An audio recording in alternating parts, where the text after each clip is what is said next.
imagine how many people will never get the chance to leave their country, let alone their neighborhood, and, don't have these different people talking to them with different points of views.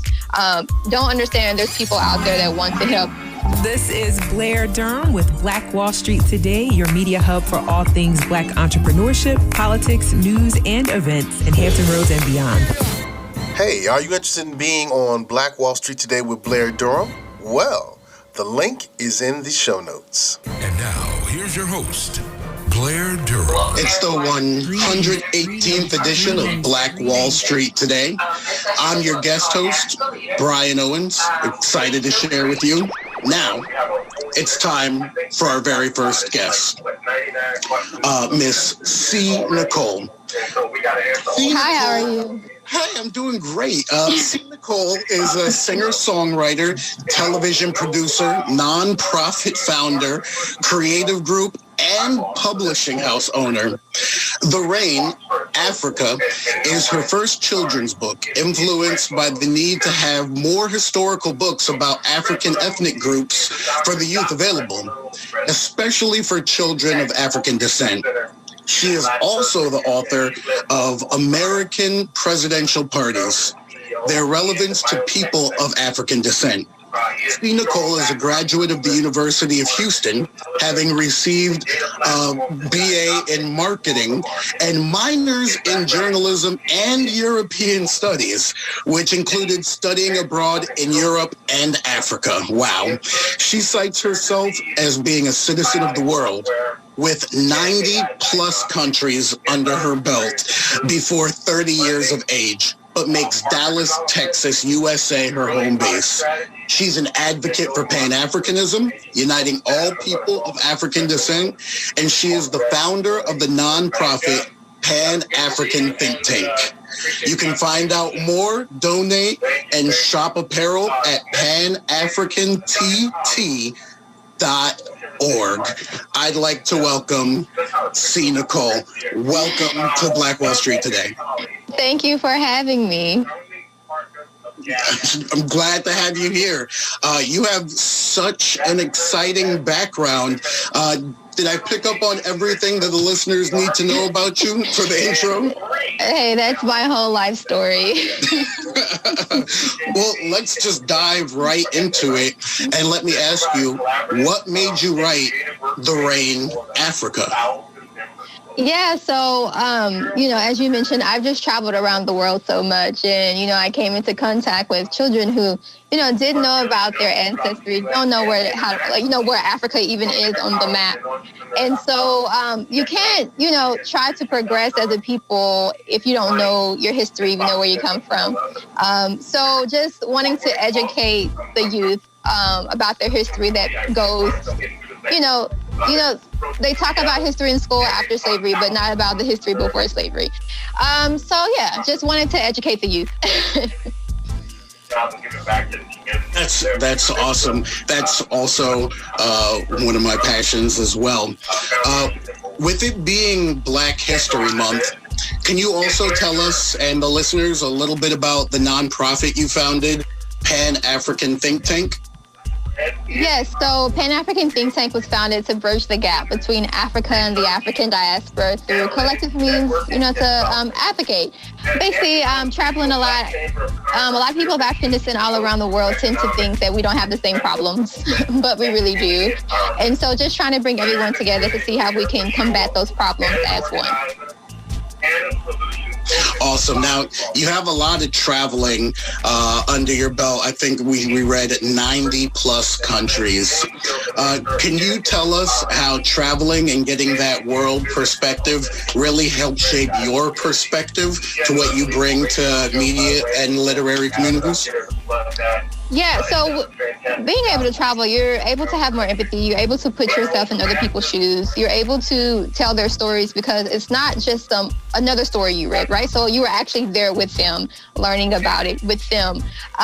So it just allows me to see things from a different perspective and to try to talk about things without bias, because obviously my life isn't the same as everyone else's life and vice versa. So that's how travel helped shape a lot of, the literary and media themes. Can you tell us some of the things that the think tank is doing to help implement some of your goals? Yes, so we're in the first phase, and the first phase includes us doing the research. A lot of the think tanks that we know of, they actually just pull from papers that they find, via the internet or library and things like that. And we don't. We actually are on the ground, collecting the research for ourselves in the communities with the people. So far, we've been to 7 countries to have our forums to gather this information. And so 5 have been on the continent of Africa. One was in Brazil, so South America, and then 1 in North America. And then in April, I'm going back out to have 5 more forums on the continent of Africa. So right now we're in the gathering of the research. We feel that in order to actually solve the problems, you have to have a plan. We don't just want to talk about it. We actually want to see how we can do it realistically. I'm a big fan of realistic problem solving and very practical answers. So I definitely appreciate that. Can you talk about some of the goals, what you hope to achieve, and where you see this think tank maybe in 1-2 years? Yeah, so right now COVID has slowed our travel down. A lot of places that Americans can't enter, or it's just super hard to do right now. So we hope to have all the forms done by the end of 2023. We still have to go to Oceania, which is not allowing us in right now. So just waiting on that. And then also, after we have all the forms, we're going to bring together the leaders of all the organizations into one spot and actually have a Pan-African think tank convention, kind of paying homage to the Pan-African Congress. So where we can sit down, hone in on the top 10 issues, with the hopes of working on the top 3 within this generation, with it continuing on, because obviously this goes beyond us. We'll be dead and gone before we finish all of these. So we just want to continue it, for the next generations. And then after that, we hope to have Pan-African think tank youth centers in these places that we have organizations that we partner with, because we've learned that a lot of the times we are just lacking the knowledge. We have the people, we have the willpower, we just don't have the knowledge. There's a lot of youth unemployment. So just getting them the skills that they need to be entrepreneurs and have their own jobs and, help others within the community as well. So we're definitely big fans of entrepreneurship and education.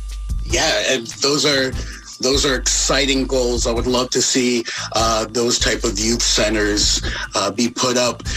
Do you think that your skills that you developed at the University of Houston, marketing and journalism, do you feel like those help in what you're doing today? Or is this just more a raw, unrefined passion thing driving you?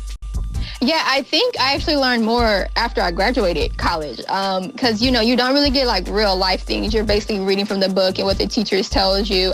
So did I learn journalism there? Of course. And I can say that, learning the different tactics of writing did help me in the form of writing books and such. But as far as doing what I do at Pan-African Think Tank, really it was formed out of failure. Basically, I had understood that so many youth did not know where they come from. And I asked my nephew after one of my trips, he was 6 years old at the time, does he know his ancestry? Does he know where he comes from? And, he didn't know. And I'm like, man, I'm his aunt with all this knowledge, and he doesn't even know. So imagine, how many people out there don't know. Imagine how many people will never get the chance to leave their country, let alone their neighborhood. And, don't have these different people talking to them with different points of views. Don't understand there's people out there that want to help. Don't understand that the misconceptions you see in the media with the diaspora versus Africans, there's even a big gap there. And so going over there, even to have those forums, they've learned so much about the diaspora, and I've learned so much about them, so we can break down those misconceptions and what the media portrays as. So, it's just really trying to undo, and to say systematic racism and colonialism, to try to get us to get on the same page. So I would definitely say it's just me learning after college and doing the traveling on my own helped me formulate all these ideals and just want to work towards making it, better for us. Now, a bunch of our listeners are also into the same goals that you are, but undoing systemic racism is untying a 400, 500-year knot. It can be very demotivating. It's a very long road. What advice do you have for people who aspire to do things like you and continue to help the community, even though it seems like an overwhelming task? I feel like my advice would be just to form your own path, like carve out your own niche, right? So my niche is, I'm not worried about what whites have done. My concern is getting us to become a family, right? I'm not worried about the outside influence. I'm just focusing on us and what we can do, so then we can be strong enough to fight against it or build our own things, things that Malcolm had in mind, Marcus Garvey. So I would say don't look at everybody else. I would say to have a positive mindset. Don't worry about what's not happening right now. This will benefit future generations. You want your future generations to be better. I would say to keep pushing. I would say to get sleep, stay healthy, because you can't do this if you're not healthy. I will also say to make sure that you have people who want to see you succeed. As we know, Judas and the Black Messiah just came out, a great story about Fred Hampton. Make sure you have people who actually are there for you and not trying to break you down. Vet everyone around you. So yeah, those are things that I would, those are the pieces of advice that I would give. All right. And lastly, I want to circle back to this book, The Rain, Africa. Now, you already let us know why you wrote this book and what you expect, but I'd like to know, after a young person reads this book, what is your vision? What is your dream that they will take this information and do what? If you are a young person not of African descent, I want you to take from it that Africa is more than what they show on TV, that Africa has a rich culture.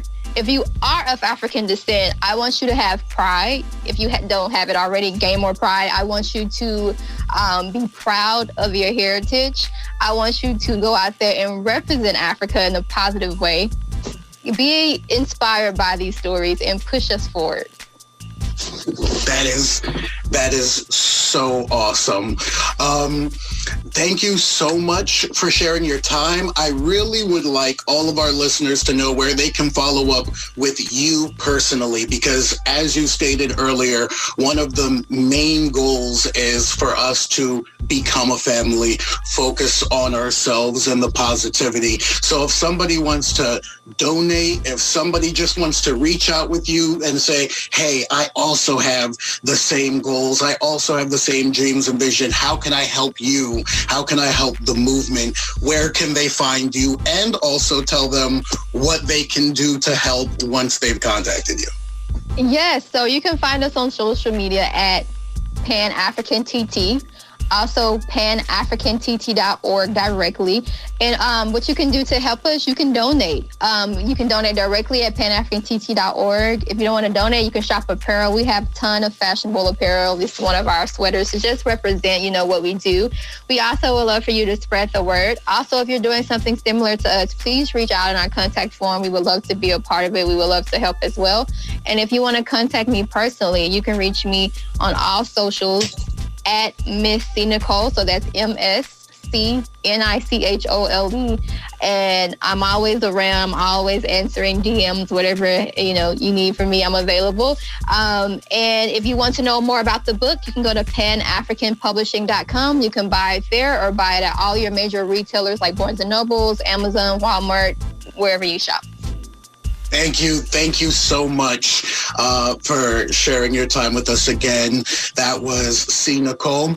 Are you a 757 business owner? Do you desire to make new connections and grow your community involvement? Could you benefit from taking classes to sharpen your skills? Well, join Black Brand, Hampton Roads Regional Black Chamber of Commerce. Completing a membership application is simple. Just click onto our website at www.blackbrand.biz or download the app. We look forward forward to meeting and building with you soon.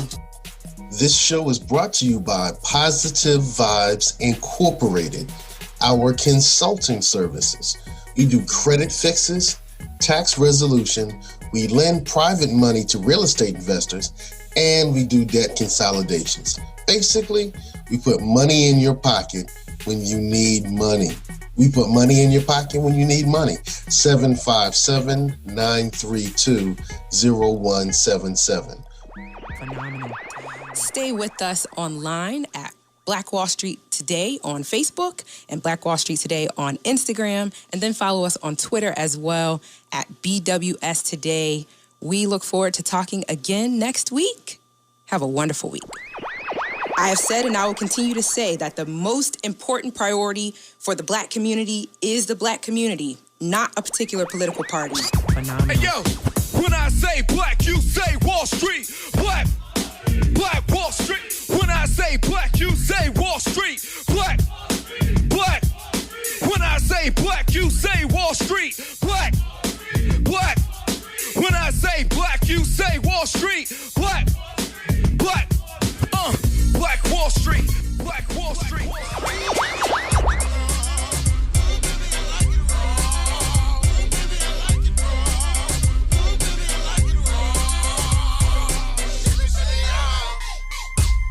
Phenomenal.